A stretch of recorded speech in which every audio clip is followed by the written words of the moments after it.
서울 강남구의 한 종합병원에 김온유라고 하는 여자 청년, 31살의 여자 청년이 있습니다.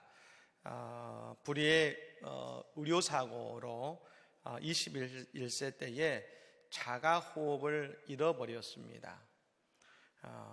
예전에 한번 제가 소개를 드린 적도 있습니다만, 그래서 이 엠브라고 하죠. 수동식 인공호흡기가 있습니다. 그 엠브를 통해서 생명 유지에 필요한 숨을 24시간 공급을 받고 있는 것입니다. 원래 이 기계식 인공호흡기를 써보게 됐습니다만 여러 가지 이유상 사용할 수 없게 되어서 이 수동식 인공호흡기를 사용하고 있는 것입니다. 여러분도 아시겠습니다만 이것은 수술을 할 수 있는 것이 아닙니다. 그래서 지난 2008년부터 지금까지 하루 4교대로에서 봉사자들이 오고 있고 매일 10명씩 이 엠브 봉사를 하고 있는 것입니다. 사진에 보시는 것처럼 이 목 바로 앞에 이 엠브가 있어서 그것을 옆에서 계속 짜줘야 됩니다. 산소를 공급해 줘야 되는 것이죠. 만약 이걸 해주지 않으면 여러분 그대로 숨이 멎는 것입니다. 매일 10명씩 이 엠브 봉사를 하고 있습니다. 그래서 지난 11년간 무려 5만 명가량이 와서 이 온유 양과 인연을 맺게 되었다고 합니다. 그리고 이 봉사는 단지 봉사를 넘어서 그것을 하지 않으면 죽기 때문에 생명, 삶을 나누는 관계가 맺어지게 됐다는 것입니다. 이 온유 양이 그런 말을 합니다. 지금껏 하루하루가 기적이었지만 몸이 힘들 때면 언제까지 부담이 되어야 되나 그 생각이 들면서 빨리 천국에 가고 싶었던 적도 있었다 그럽니다. 그런데 그때마다 이 엠부 천사라고 하죠. 그를 돕기 온 그 사람들이 그 옆에서 그 엠부를 가지고 호흡을 넣어주면서 말한다고 합니다. 살아있어줘서 고마워요. 살아있어줘서 고마워요. 정말로 아무 이유 없이 받는 이 사랑으로 회복을 경험할 뿐 아니라 하나님의 계획도 신뢰하게 되었다고 말합니다. 그리고 지금도 하루하루 용기와 믿음을 잃지 않고 살아가고 있다는 것입니다. 그렇습니다. 이 온유 양에게는 매일매일 새로운 선물과 같은 이들을 만나는 것입니다. 누군지도 몰랐지만 그녀를 위해 오는 수많은 이들이 하나님의 선물이 되고 있는 것처럼 말입니다. 오늘 우리에게도 나를 위해 다가오는 하나님의 선물이 있다는 것입니다. 여러분, 그 최고의 선물은 바로 하늘 보좌를 버리고 이 땅에 오신 예수 그리스도이신 것을 여러분 믿으시기를 바랍니다. 최고의 선물은 예수 그리스도이시고 말입니다. 그리고 내 삶의 부모님과 배우자와 나를 위해 기도하는 많은 이들이 모두 다 우리의 가장 값진 선물인 것입니다.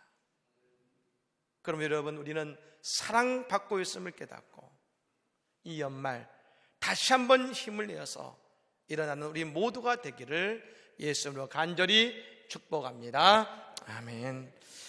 우리는 성탄절에 예수님께서 오시기를 기다리고 기대합니다. 그리고 우리는 크리스마스가 되면 아이들에게 선물도 줍니다. 그리고 제가 예전에 말씀 드렸던 적이 있습니다만 저희 첫째 아이가 이제 초등학교 1학년 때죠. 꽤 오래전입니다만 그때 그 전까지는 산타가 있는 줄 알았습니다. 근데 초등학교 들어가서 아이들과 논쟁이 붙은 겁니다. 산타가 있느냐, 부모님이 준 거냐. 그 물어봤습니다. 너는 뭐라겠냐? 그랬더니 나는 산타가 있다 그랬어요. 왜 있다 그랬니?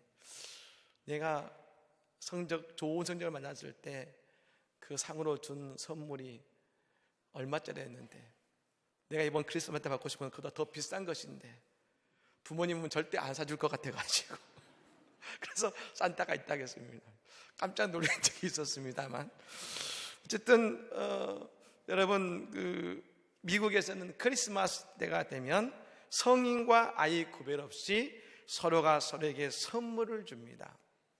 이유가 있지요.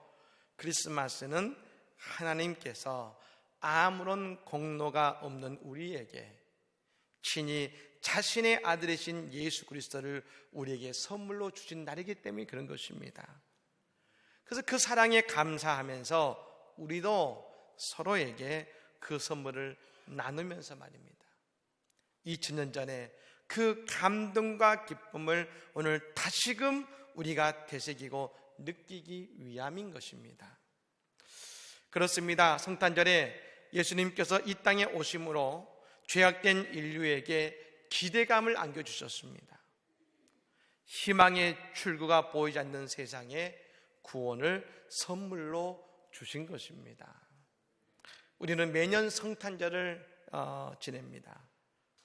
하지만 왠지 특별할 것이 없는 날로 그냥 지날 때도 있습니다.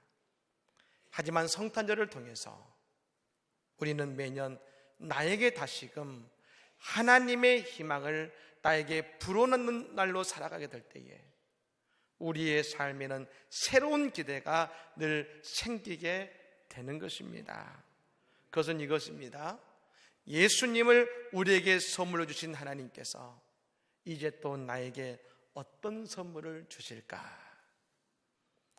우리가 살아계신 하나님이라고 불러야 되는 아주 중요한 이유가 바로 여기에 있는 것이죠. 하나님은 살아계시니 나에게 더 좋은 것으로 채워주실 거야. 나에게 자신의 아들을 내어주신 하나님께서 더 좋은 것으로 주시지 않겠어 하는 마음을 우리가 가지게 되는 것 아니겠습니까?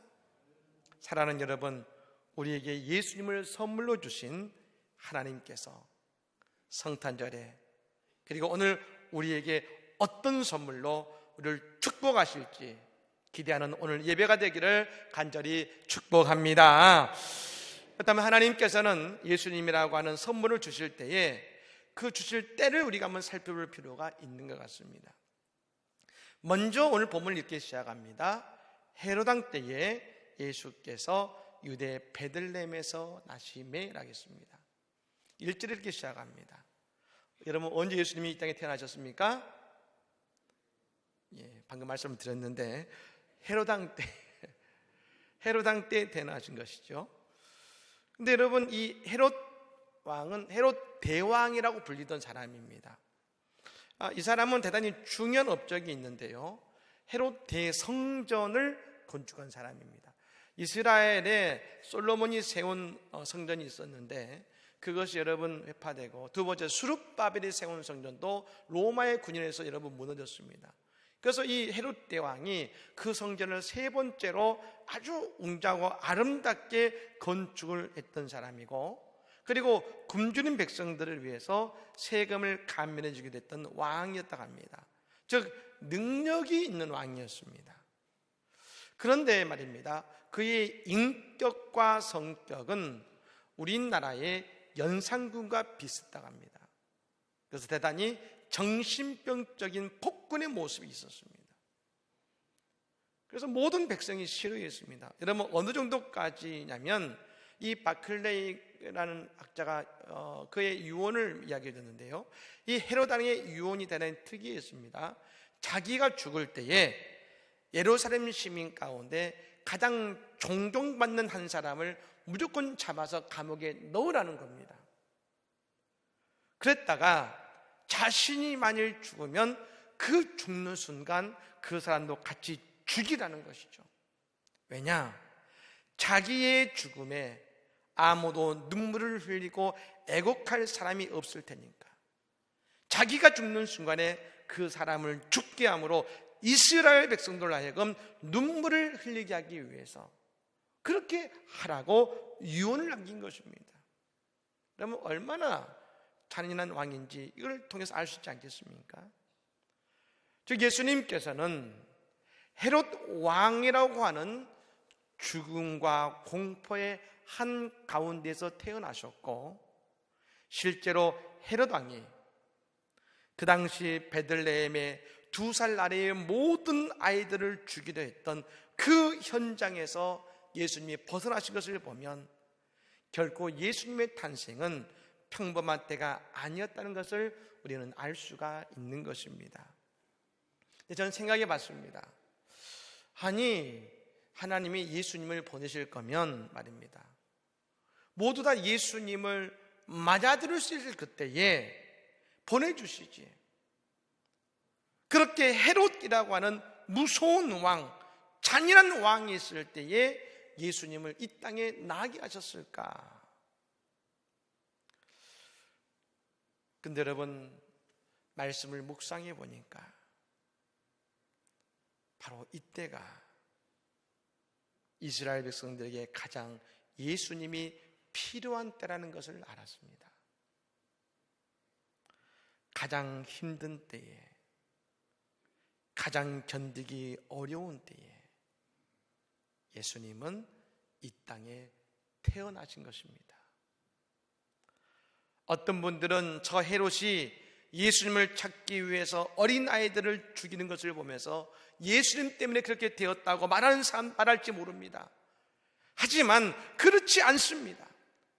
헤롯 왕은 그렇게 나라를 다스려 왔던 것입니다. 그러니 예수님은 어쩌면 가장 그 백성들이 힘들어하고 고통스러울 때에 그 아들 예수를 이 현장 속에 보내신 것입니다. 그렇습니다. 선물은 우리에게 기쁨을 주고 희망을 줍니다. 그래서 예수님은 저 가장 어두운 시절, 종교적으로도 정치적으로도 가장 힘든 시기에 이 땅에 오신 것처럼 말입니다. 우리에게 언제 하나님의 선물이 임합니까? 우리가 가장 힘들어할 때 하나님의 위로와 소망의 손길이 우리에게 임하게 되는 것입니다. 지금 가장 어두운 시간을 보내고 계십니까? 이번 성탄에 예수님께서 우리의 인생을 밝혀줄 주님의 축복된 선물로 다시금 우리의 인생에 임자실 뿐 아니라 우리에게 가장 값진 선물이 되어주실 줄로 믿습니다. 가장 어려울 때 선물로 오신 예수님이시죠. 저는 또 오늘 말씀을 묵상하면서 그런 생각이 또 들었습니다. 왜 예수님을 찾아온 사람이, 맨 처음 찾아온 사람이 저 페르시아의 동방박사일까? 그 당시에 유명한 랍비나 율법학자들 가운데 하나님의 인도하심을 받아 명을 받거나 별의 인도하심을 받았다면 좋았을 텐데 그렇지 않고 저 동방박사들이 예수님을 찾아왔을까? 오히려 다윗의 자손이신 예수님께 더 필요한 사람은 랍비나 율법학자들이 아니겠는가? 여러분, 저는 하나님께서 우리에게 분명히 보여주고자 하신다는 생각이 들었습니다. 하나님께서는 천하 만민을 모두 다 사랑하신다는 것입니다. 우리 입장에서 보면 여러분, 동방박사는 그냥 동방박사입니다. 그냥 뭐 유대인이나 동방박사나 저희들은 사실 큰 감흥이 없지 않습니까? 뭐 동방박사지 할 뿐이겠습니다만 유대인들 입장에서 보면 다릅니다. 동방박사는 이방인들입니다. 유대인들은 이방인들을 뭐라 하겠습니까? 지옥불의 땔감이라고 여겼습니다. 그러니 다윗의 자손이요, 그들의 왕이라면 이방인이 먼저 다윗의 자손을 경배하는 것이 아니라 저 이스라엘 사람들이 한다고 생각했을 것입니다.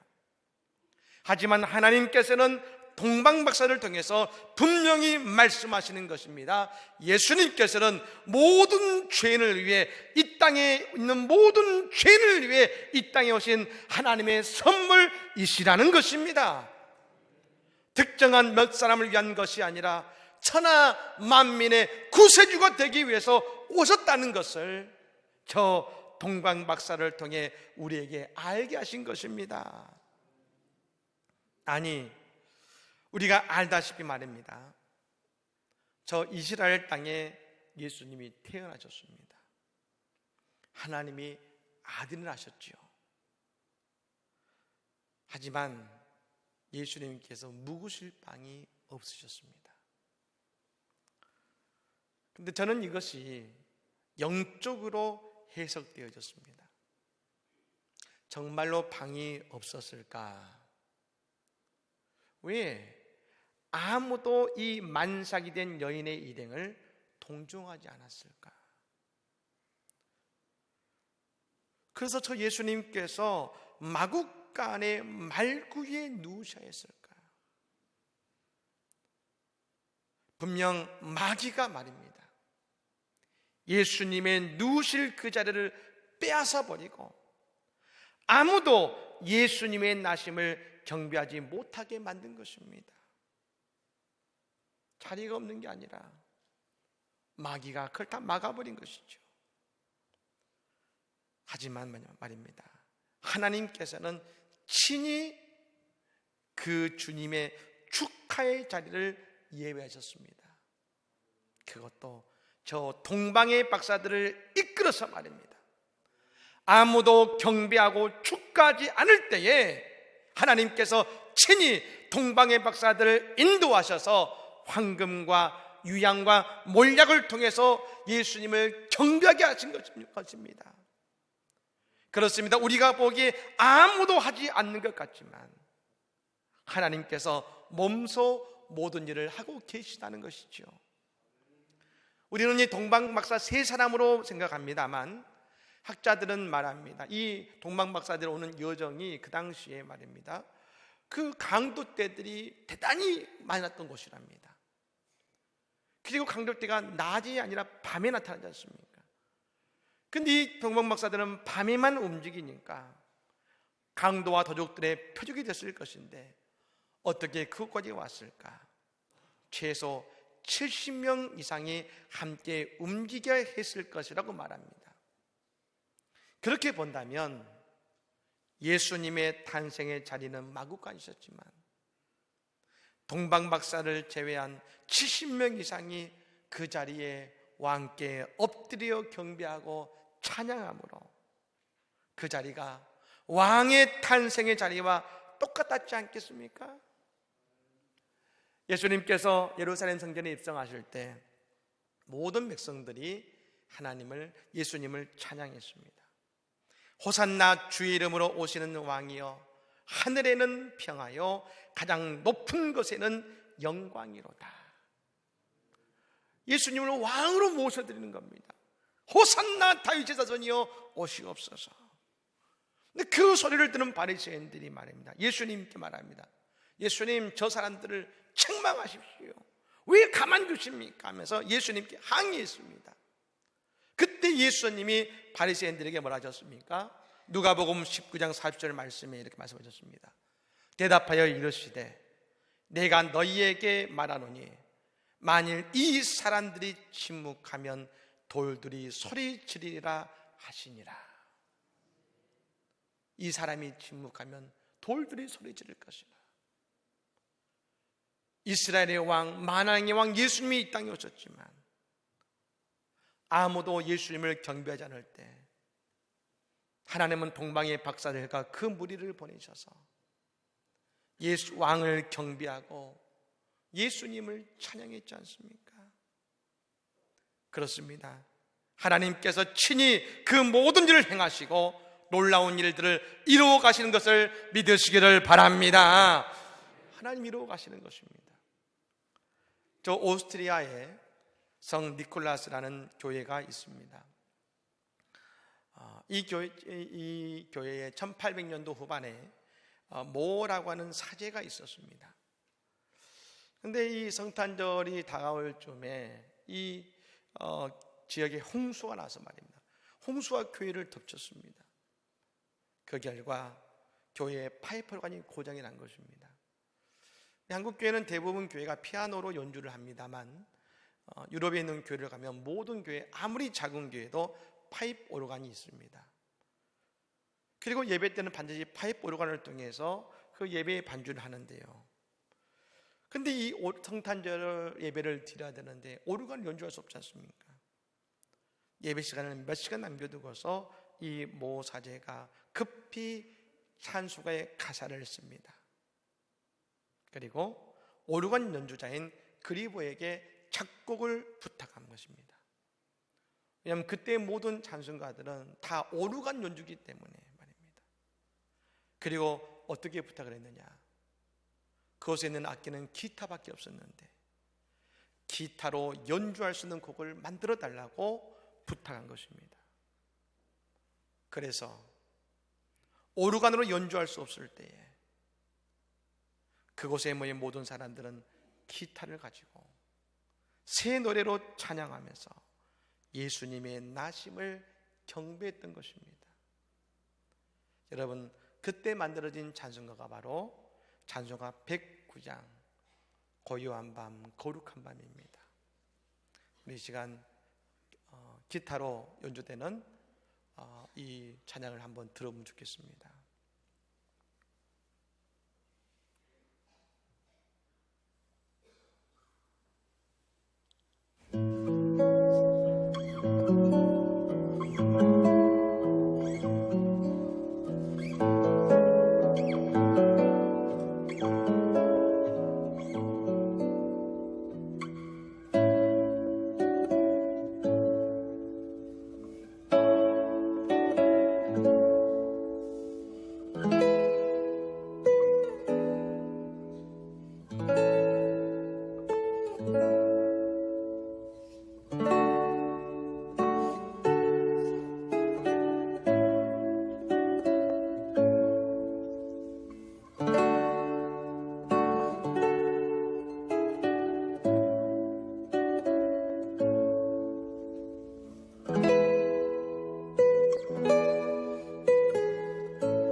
듣고 싶지만 시간 관계상 여기서 먼저 갔습니다.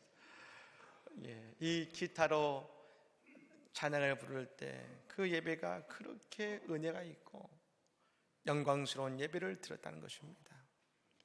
하나님께서는 이렇게 만들어진 이 찬송가를 통해서 전쟁을 멈추게 하고 모든 이들에게 평화의 선물을 주신 줄로 믿습니다. 마지막으로 성도는 하나님의 사랑을 본받아서 늘 누군가에게 주는 자가 되어야 된다는 것입니다. 펜실베니아 대학 와튼스쿨, 유명한 경영대학원이죠. 와튼스쿨의 교수인 애덤 그랜트는 사람들의 행동에 대한 상호성의 법칙을 세 가지로 설명했습니다. 그것은 기버, 주는 사람과 매처, 받고 주는 사람과 테이커, 받기만 하는 사람, 이 세 가지 중에 하나로 사람들이 살아간다는 것입니다.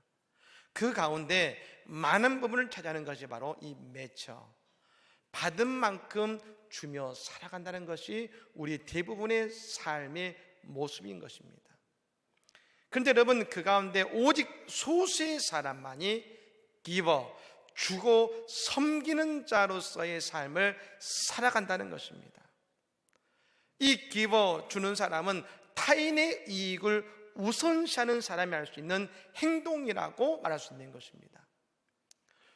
여러분, 그런데요, 이 애덤 그랜트 교수가 연구를 해보았더니 기버, 주는 것을 선택한 사람이 성공하더라는 것입니다. 유명한 학자 아니겠습니까? 성공한다는 것이죠. 그가 그 사람들의 삶을 살펴봤더니 주는 자의 삶을 살면 기적 같은 일들이 그 속에서 일어나고 말입니다. 생각지도 못했던 기회들이 만들어지더라는 것입니다. 그 이유는 조건 없이 주어지는 선물에는 강력한 힘이 있기 때문이라고 이 애덤 그랜트 교수는 이야기합니다. 그런데 여러분, 이 이야기가 이미 성경 속에 나와 있습니다. 잠언서 18장 16절의 말씀에 이렇게 말합니다. 사람의 선물은 그에게를 넓게 하며 또 존귀한 자 앞으로 그를 인도하느니라. 여기서 선물은 뇌물이 아닙니다. 뇌물은 내가 무언가를 바라고 주는 것이지만 잠언서의 선물은 아무것도 바라지 않고 그냥 주는 것입니다. 하나님께서 우리에게 그분의 아들 예수 그리스도를 주신 것은 값없이 대가를 바라지 않고 우리에게 주신 하나님의 선물 아니겠습니까?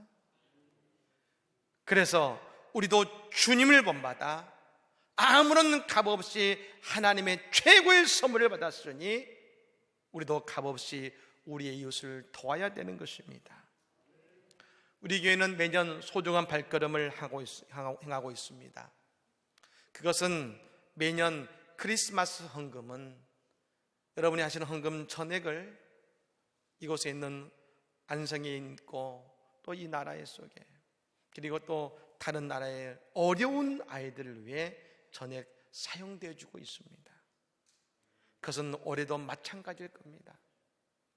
이 땅에 마구간과 같은 곳에 누워있을 작은 아이들에게 우리의 사랑의 선물을 아무 조건 없이 예수님이 이 땅에 조건 없이 값없이 오신 것처럼 우리도 그들에게 하나님의 사랑을 함께 나누고자 하는 것입니다.